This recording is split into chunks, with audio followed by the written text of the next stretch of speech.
This program is presented by the Associated General Contractors of America.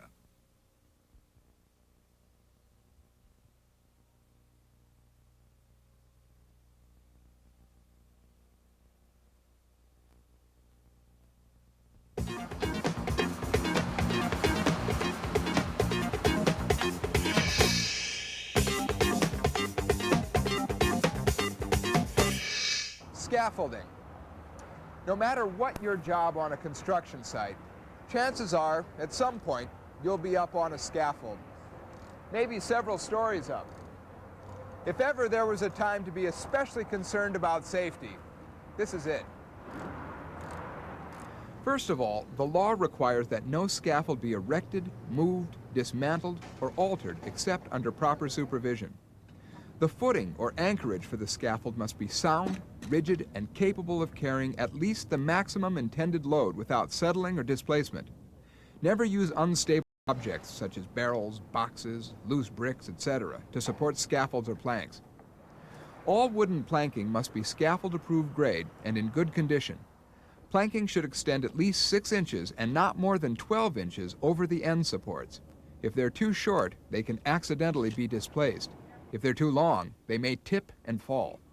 Pre-manufactured metal planks have hooks that fit over each end of the scaffold. Make sure the safety tab on the underside is correctly positioned. Always build the scaffold plumb and level. Guardrails and toe boards are required to provide fall protection on scaffold platforms. Install the railings on each floor before you build up to the next level.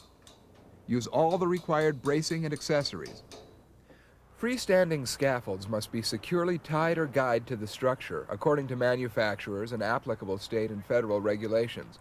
Federal OSHA requires tying off metal tubular scaffolds not to exceed 26 feet in height and 30 feet in length. There's no room for cutting corners when it comes to building scaffolds. Now that the scaffold has been set up, what's the next step? Well, first of all, before you climb onto a scaffold, inspect it to make sure that it's sound. And check your shoes to make sure they're free of mud or grease to avoid slipping. Use a rope to raise and lower your tools. Now that you're up here, check and make sure that the handrails and the toe boards are secure. That goes for the ends of the scaffold as well as the sides. Now this is not good. See, if there's debris or materials on the floor, you might trip and fall. So when you're working, keep your tools and materials in one corner of the floor away from your feet. This material might cause you to slip or trip and fall. Now that's especially true when there's snow and ice or grease and oil on the scaffold. Clean those things off right away. Scaffolds should be fully planked and never overloaded. Now with that in mind, never work on an outdoor scaffold during high winds or storms. If it starts to rain while you're up there, get down quickly and carefully. Indoors, you should never ride on a scaffold that's being moved by someone below. Get down and move it with your feet on the ground. And always make sure that you lock the caster brakes or block rollers on rolling scaffolds before you get on the scaffold at work. And again, always check to make sure the guardrails are steady and secure. It's obvious that safety precautions are crucial when you're high up on a scaffold. So be sure the scaffolds are constructed under knowledgeable supervision. Supervisors must ensure that the height of the mobile scaffolds do not exceed 4 times minimum base dimension. Observe safe practices regarding the use of ladders, and always be sure your handrails and toe boards are in place and secure.